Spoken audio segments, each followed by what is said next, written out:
I'm gonna briefly talk about algorithms and hashtags, and make sure you watch this one to the end because I just had a call with Instagram that confirmed my biggest suspicions about this. If you've been on the internet at all in the past decade, you probably have an idea of what hashtags refers to in the context of social media. It's basically keywords with the hash sign in front of them, or what Americans call the pound sign. I was actually born in London, England, and all my family is from the UK, so we always called this the hash symbol. In the US, when you're on a recorded phone line, you'll often hear things like, enter your date of birth and press the pound key. But I still love when I visit the UK or call somewhere over there and I hear the automated line say, to repeat this menu, press the hash key. So anyway, hashtags were a way to categorize photos and videos starting back in 2007 on Twitter, and then in 2010 on Instagram. In 2011, they became more dynamic, meaning you could actually tap them and it would take you to a dedicated feed of every post using that same hashtag. People also used them in funny ways. Between 2015 and 2020, it was popular to make some bold or ridiculous claim and then say something like hashtag adult failing or hashtag why am I like this. Justin Timberlake and Jimmy Fallon famously parodied this in a skit where they pretended to have a normal conversation,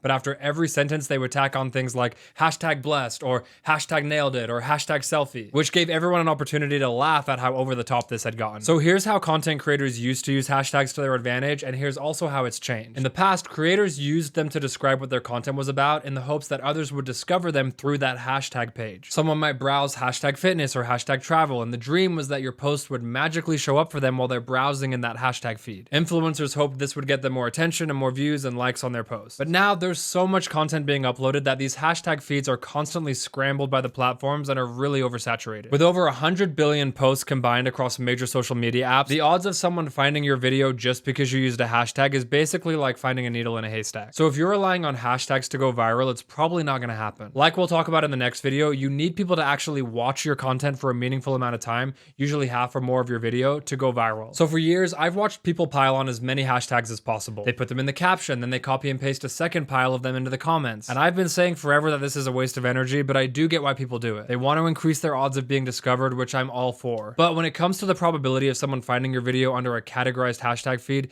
consider that it's going to be buried under thousands or even millions of other hashtag posts. The second reason people use hashtags is because they think it's the only way to tell the algorithm what kind of content they're posting. And yes, in the earlier days of social media and TikTok blowing up in 2020, hashtags were a nice little shortcut for the algorithm to get a rough sense of your content category. But algorithms have gotten extremely smart, way smarter than people realize. And instead of relying heavily on hashtags, they now look at what viewers who look like your viewers are watching, how long they're watching, what they scroll past, what they skip, what they tap, and what they share. All of that behavior is infinitely more valuable than a wall of hashtags. Hashtags might help the system point your video in the right general direction at first, but the algorithm does not need them to find your ideal audience once the video is getting pushed out into bigger and bigger pools of people. It reads the energy of the room by watching how people behave, not how many tags you stuffed into a caption. Instagram actually called me a few weeks ago because they wanted me to post more, and they told me directly, just use 5 or 6 broad hashtags on every post. And I kind of smiled because that's exactly what I've been saying for years. On top of that, I also noticed recently that both Instagram and TikTok now actually limit you to only 5 hashtags, which pretty much confirms everything I've been saying all along. So it's no longer just a recommendation, it's actually becoming a hard rule. That's all you need to give your video 5 hashtags. That's all you need to give your video a gentle push in the right direction. After that, the algorithms will be able to figure out on their own who will be the best fit for your content. In summary, you don't need to spend a ton of time or energy on hashtags. If you're really particular, you can check Google Trends and see which topics are being searched more than others and pick 1 or 2 from there. But you can keep everything more broad and you don't need to be super clever with your hashtags. One thing you can consider is using one unique hashtag for yourself that you use on every video, so if anyone taps it,